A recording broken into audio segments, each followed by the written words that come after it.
Okay, it's about 1 o'clock, so I think I'm going to start. If everyone can hear me, if you want to just type a little message in the chat box and just let me know that you can hear me.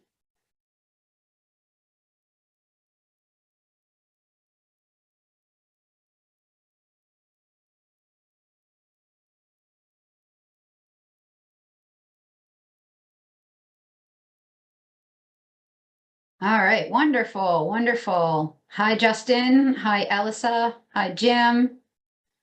Hi, Dorothy. So I'm just going to go ahead. I'm going to get started. Thank you all for coming today. It is springtime, and I'm going to go out on a limb and say that it's really going to start to get warm now. I tried to say that a couple weeks ago. It didn't work out so well. So we're here today. I see that we've got a full room. We're going to talk about allergies. So this is a season when we have blooming plants, we have pollen, we have mold spores. As soon as it starts to get warm, a lot of people start to get symptoms of allergies, whether we call it hay fever, whether we call it allergic rhinitis. No matter what we call it, nowadays about 40% of adults suffer from seasonal allergies, and now it's up to about 25% of children are suffering from allergies. So there's a lot that we can do. There's a lot that we can do naturally to help to minimize our suffering during this time. So I'm hoping that over the next 20 minutes to a half hour, I'm going to kind of review what options there are, what holistic options there are, and give you some suggestions that you can do at home to make this time a little bit easier. I hope everybody can see my screen there.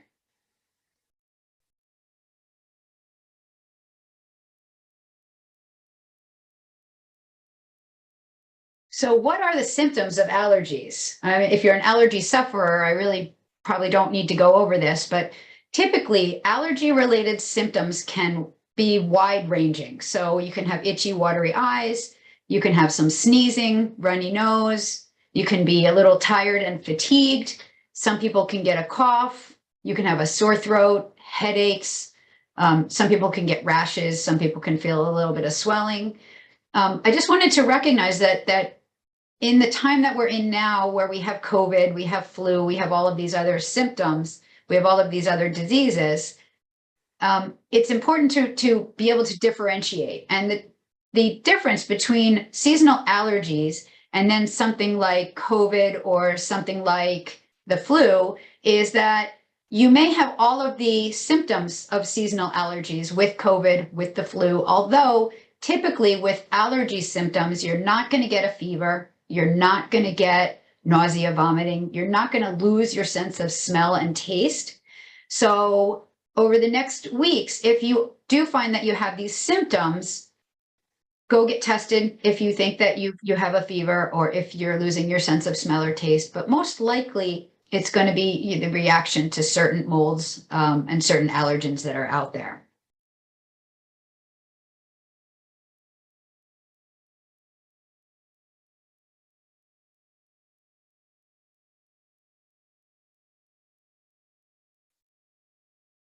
So I just really quick, I don't want to get into too much science here, but I just want to show people kind of what happens and why we get the allergic reaction that we do.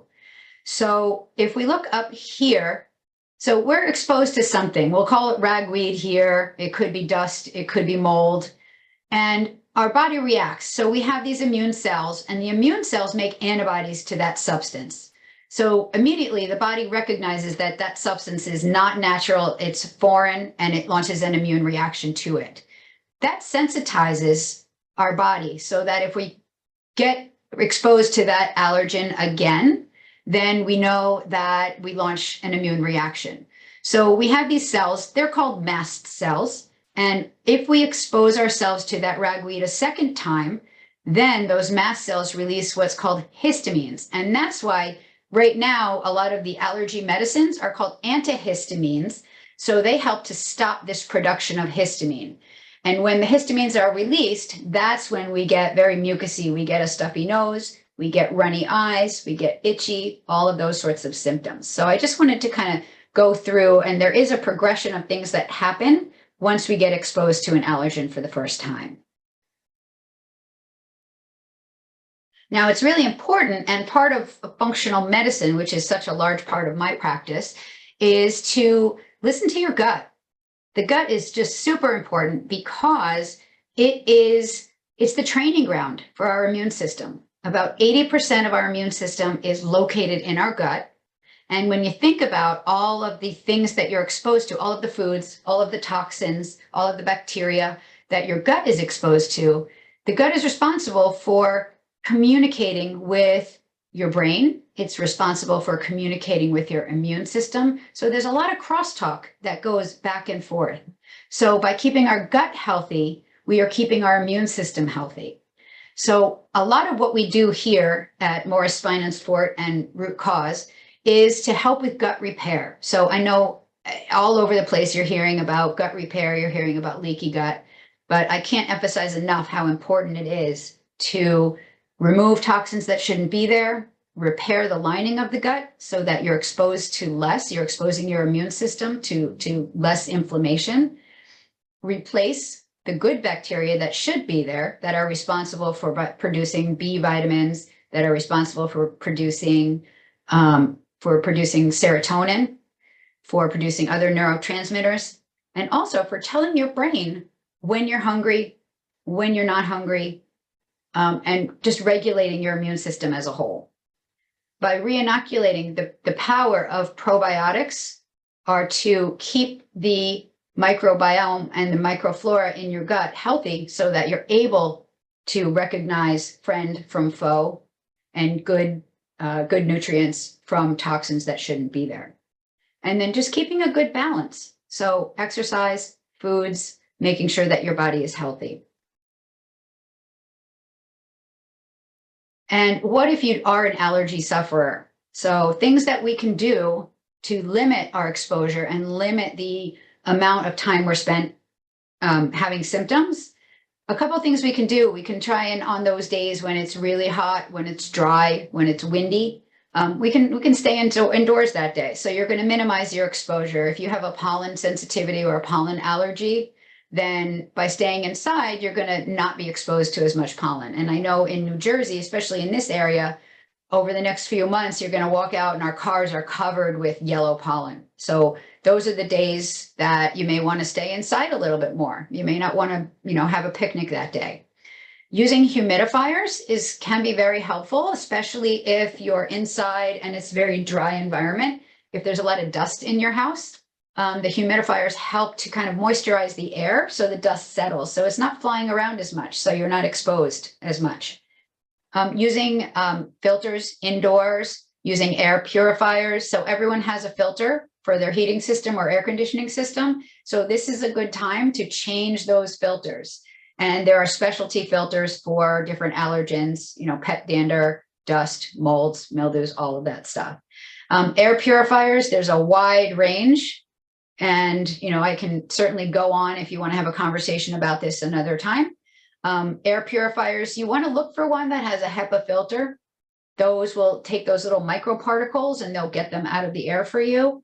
Some are ionic, so there's no filter involved. It just uses ions and they're able to magnetize and get rid of any impurities in the air. While you're in your car, if you're out, if you're driving, you can always turn on that recycle button when you have the air circulating in your car. Laundering your bedding and your clothes. So this is a time to, if you have a lot of animals, if you have a lot of dust in your house, change your sheets, change your bedding, make sure that you're trying to minimize the surface area that dust can settle and pet dander can settle. Simple things like showering before you go to bed. That way, any of the dust or the dirt or the allergens that are on your body from your activities during the day, you just get them off. You go to bed clean in your nice new laundered sheets. So you're less likely to have a reaction overnight and wake up with itchy eyes, itchy watery eyes, or a sore throat or leaky nose. Working on your gut that I just discussed is always important. Supporting your immune function. And in a couple minutes, I'm going to go over some really great supplements that help to boost your immunity. help to take care of any of those toxins, some good vitamins that help to support your body during this time. And then the last thing is really keeping your nasal passages clear. So whether this is using a nasal spray or this is using a neti pot, the dust, your nose is really a filter. It's a very humid environment. It's a filter. So by keeping that clean, you're limiting your exposure to any allergens.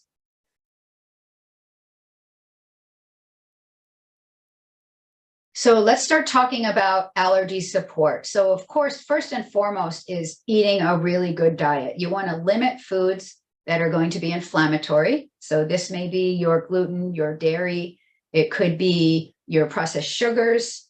But by eating good quality foods, good quality fats, you're going to really enhance your potential to fight any immune challenges. Different nutrients like ginger. Ginger is really good for the stomach. Grapeseed extract is very good as an immune modulator. Your omega-3s are very good to fight inflammation. Fighting here, quercetin and nettles, bromelain, these are very anti-inflammatory. Astragalus, echinacea, these are antiviral and also anti-inflammatory. And eleuthero is a very calming herb here. So this can also help to kind of calm the nervous system, calm those tissues down that might be inflamed due to an allergic reaction.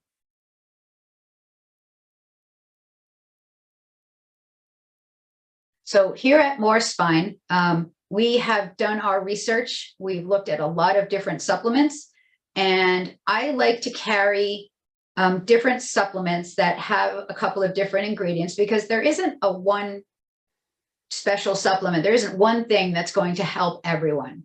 So I like to offer supplements that have a little bit of a different mix of antioxidants, maybe a little mix of vitamins, something that is anti-inflammatory, something that is immunomodulatory.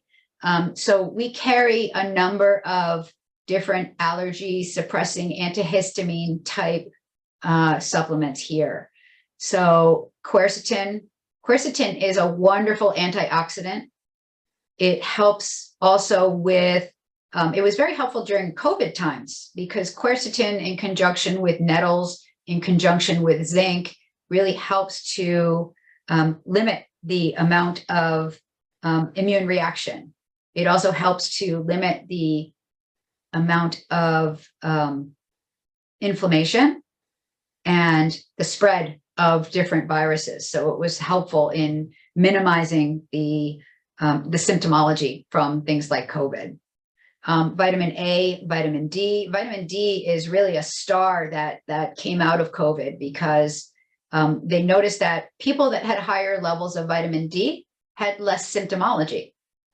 So before we thought vitamin D was just for bone health, and now we're really realizing that vitamin D is important to minimize your allergy symptoms. It's important to minimize the amount of time that you're spent that is sick. It helps you fight off inflammation. It helps you fight off illness.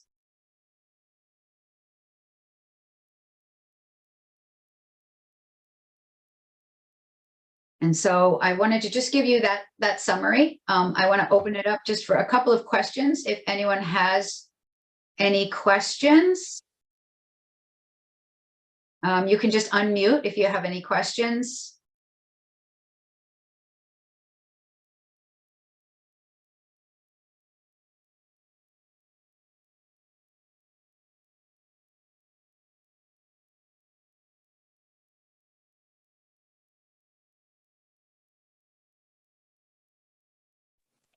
All right.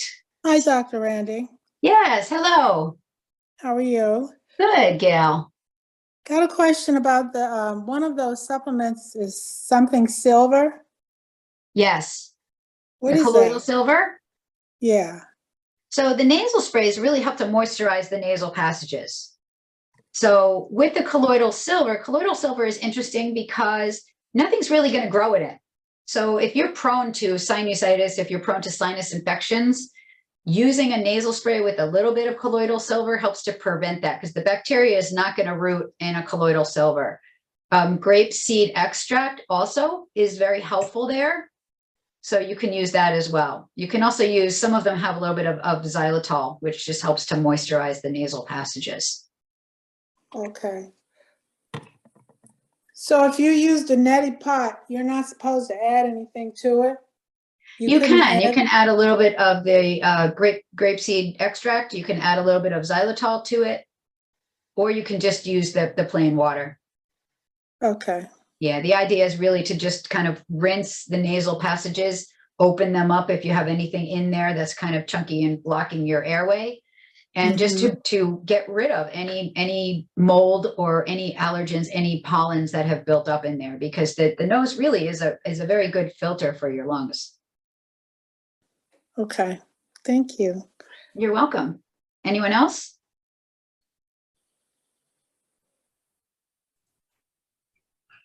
So Dr. Case, it's Jim. Hello. Hello. So I know you have a lot of different supplements that you stock and everything. Could you kind of walk us through, how do you make those decisions? There's a gazillion of everything out there. Are the ones that you have available, are they better than others, or what's the process? Well, I've done a lot of research on these supplements, and one of the things that I think sets this practice apart from some others is that I do what's called applied kinesiology, which is, it's using muscle testing. So it's a little bit of Eastern medicine. It's a little bit of, I kind of call it chiropractic voodoo, so to speak, where we actually, it's like asking your body the question, where we do some muscle testing, and I'm able to pick different supplements and see which one is going to strengthen you, or which one is going to work better for the situation that you're in. So if I have 4 or 5 different supplements and I'm muscle testing someone, they may not react to 4 of them. And then the 5th one, the muscles get stronger. And so we know that the ingredients in that particular supplement are what their body needs at that time. So sometimes people need something that's just simple, like just a plain quercetin, the Quercetin Phytosome here. Sometimes you need a little bit of extra. So we have the quercetin plus the nettles. Nettles is a great little plant that really helps to fight allergy symptoms. We have some sprays. Sometimes not everyone wants to take a capsule, so we try to offer different applications. We have some nasal sprays. We have some liquids. We have a liquid A. We have a liquid vitamin D. We have a liquid vitamin C. We also have this Histo-X down here is interesting because Histo-X not only helps with seasonal allergies, but it also helps with your gut. So a lot of people don't realize that foods also, there are certain foods that have histamine in them. So if you eat certain foods and you find that you get stuffy afterwards, it may be the histamine in the food that is actually triggering a reaction in your body. So some of the special ingredients in the Histo-X, it includes some ginger, it includes some butterbur, it includes also some rutin. So rutin is a pigment in some citrus plants, and it helps to fight those histamine reactions that you might have in your gut. So that's why we have a bunch of different supplements. So with the Histo-X, and you said some foods trigger allergies, with peppers, using cayenne and stuff, is that one of them, or? It certainly can be. A lot of the triggers would be some seafoods trigger it, sauerkraut, avocados, shrimp, those kinds of things have some histamines in them. Eggplant, a lot of foods that you think would be healthy are higher histamine foods. Yeah, So, yes, the avocado. Yeah. And everyone says, it's a healthy food, but if you have histamine issues and a lot of allergies, eating an avocado might actually trigger an allergy attack for you. It might make you itchy. It might make you a little bit more congested.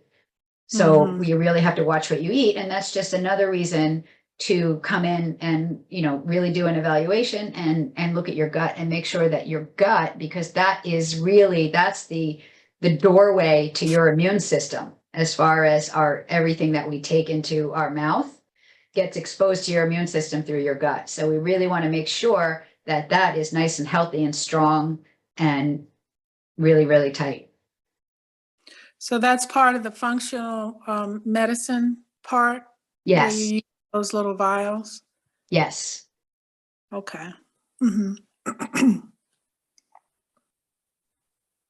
So doctor, getting back to the actual supplements kind of as an aggregate,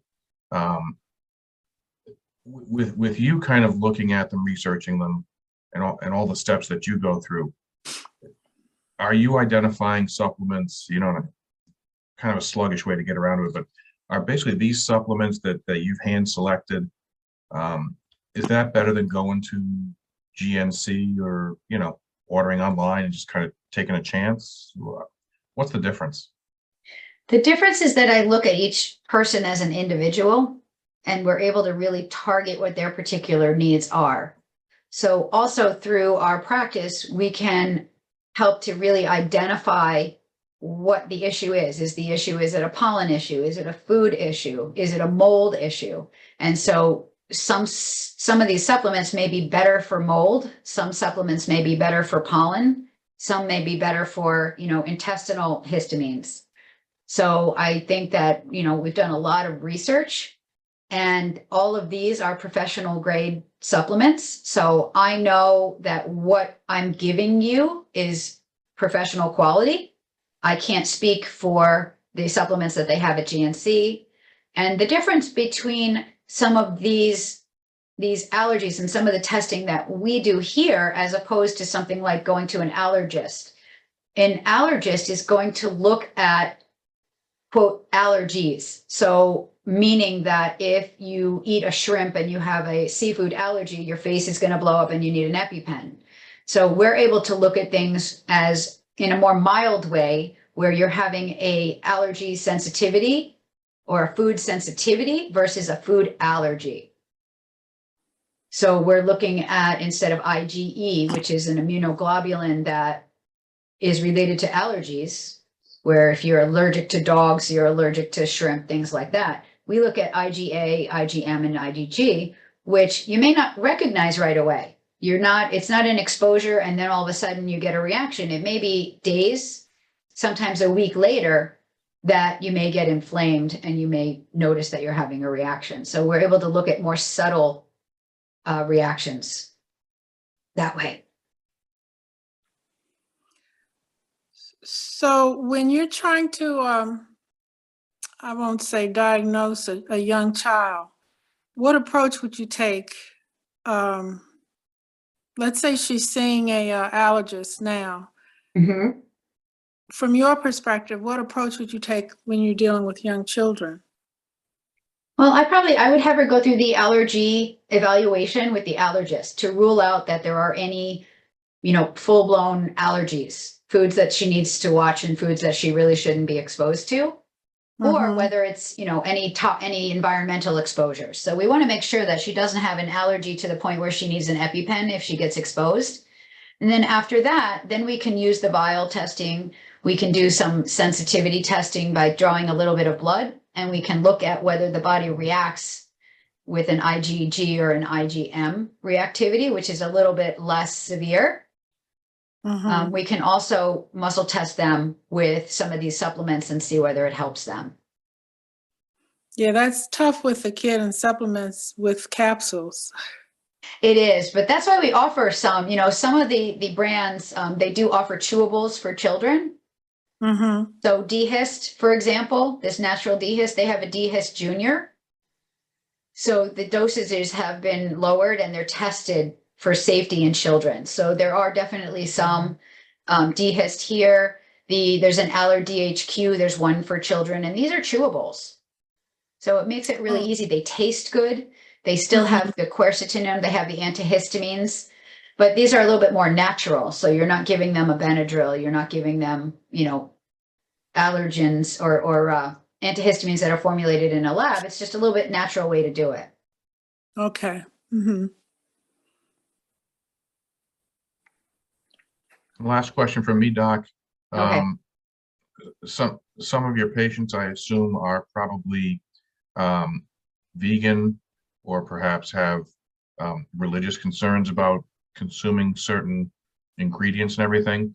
Do you kind of take that into account when you're looking at supplements and designing plans and programs for people? Absolutely. So part of what we do is I take a really close look at the supplements. We have a lot of patients that are kosher. They don't eat meat. They don't, we have vegans. So we do have vegan capsules. We have kosher products. So we do cover a wide range of nutritional needs. So I just want to emphasize that one thing I think that separates our practice apart is that everybody is an individual. There's no one size fits all. And we really try to specialize in finding that particular treatment, that particular plan that's going to help you to be as healthy as you can.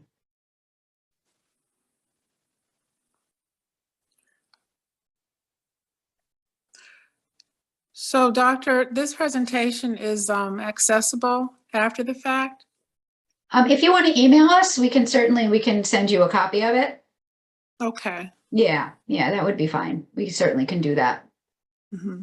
And we're also looking into posting it on our website. We're just going to get through the particulars. Oh, you'll post this on the website? Yes. Oh, okay. Yeah, we're going to have a video section on the website. So yeah, this is kind of a new thing for us. So we're just kind of trying it out. We're going to tweak it. We're going to, modify it if we need to. Mm-hmm. So the seasonal spray, let's say you haven't been analyzed by you. Is it just good, the seasonal spray to use instead of the over-the-counter ones? It's hard to say. I don't know which over-the-counter ones you're talking about, but I do feel that, I've seen the research. I know what this one can do, and I've had really great results with patients. So, I'm really kind of anal about the supplements that I have in the office. So I pick Right. things that I believe in, and I do Right. a lot of research talking to the reps and also looking at the ingredients and looking at how everything is manufactured. So I know that the things that we carry are really high quality. Right. Yeah. All right, everyone. So if there's no more questions, let me go back to our contact information.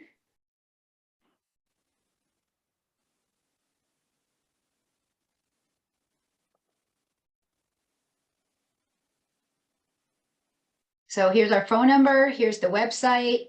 If you have any more questions, if you want to come for an evaluation, just give us a call. We can schedule a consult. All right. On that note, I'm going to end for today. Thank you all for coming. And next week, we're going to have a new talk. I believe it's a CBD talk next week. I don't have the schedule in front of me, but you'll be getting another email, another invite. And I hope to see you all there. Thank you so much. Have a great day, everyone. Thank you, Doc. Thank you.